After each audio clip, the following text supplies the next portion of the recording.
In our last video, we have discussed the importance and necessity of financial ratios. As an exercise, we looked at profitability ratios and extracted the numbers for Rain Industries Limited. Don't miss out on that video. Today, we are going to discuss liquidity ratios and solvency ratios. Calculate these ratios for Rain Industries again as an example. My intention is to give you an overall picture of various financial ratios used in picking stocks. That's okay if you are not able to understand all of these ratios. I should congratulate myself if these videos help you pick at least one ratio and make a sense of the number. I am confident you can pick up the subject gradually.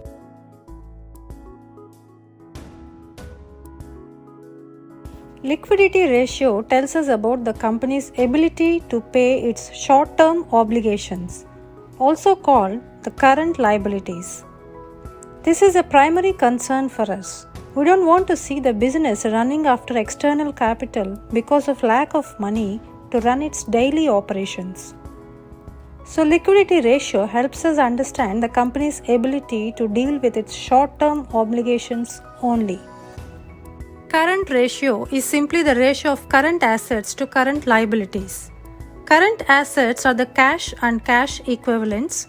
Receivables we are sure of receiving shortly. Short-term investments to be closed soon and goods expected to be used or sold quickly. Current liabilities are financial obligations to be met shortly, like accounts payable, short-term debt, or a portion of the long-term debt to be cleared soon.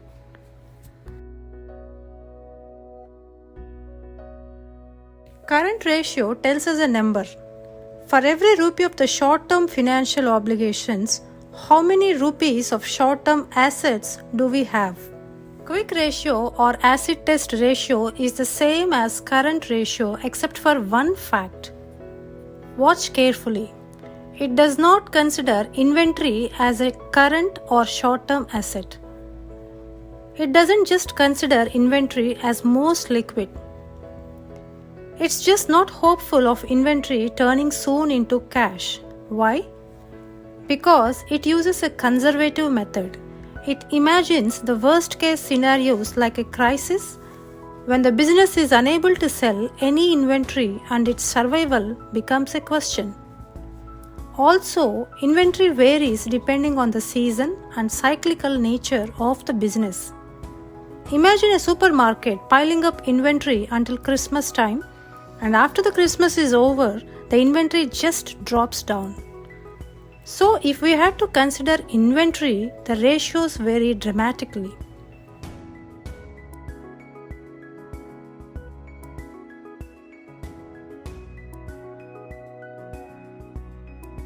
Cash ratio is much more conservative, imagining a much worse scenario where the company is forced to pay all its current liabilities immediately without having to sell any of its assets.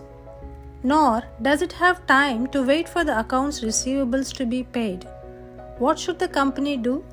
Just use cash or cash equivalents, right? Can it stay in the business or go bankrupt? This is what this ratio checks.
While liquidity ratios help us get an idea of the company's ability to clear its short-term obligations, solvency ratios tell us how good the company is in meeting its long-term obligations.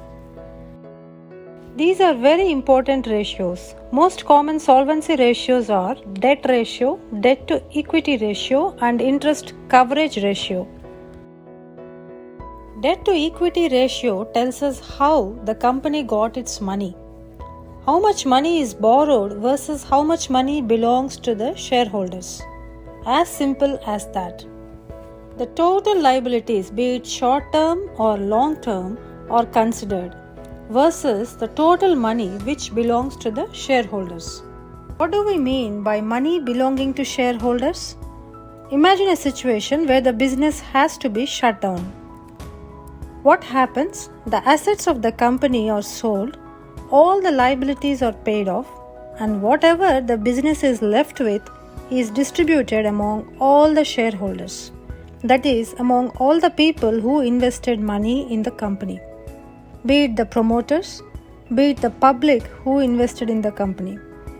For example, the total liabilities are 400,000 rupees and the shareholders' equity is 100,000 rupees.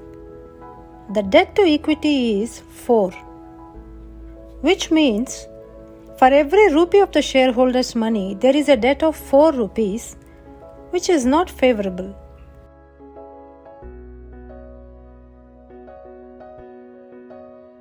Debt ratio is simply a proportion of the company's total debt to total assets. Say the total debt is 400,000 rupees and the total assets are worth 800,000 rupees. The ratio simply is half. Which means if the company has to clear 1 rupee of its liabilities by selling its assets, it has 2 rupees worth of assets on hand to sell. Which is a good thing, isn't it?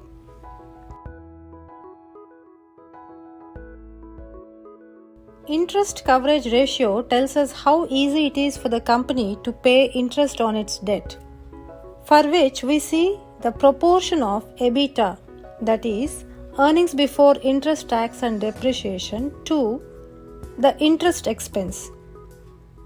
If you want to know more about EBITDA, refer to my video. If the EBITDA value is 50,000 rupees and the interest expense is 25,000 rupees, the interest coverage ratio is 2. That's a great ratio because to pay 1 rupee of interest, we have 2 rupees of EBITDA available.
So in our last video, we have examined the profitability ratios of Rain Industries, which looked good. In this video, we looked at the liquidity and solvency ratios.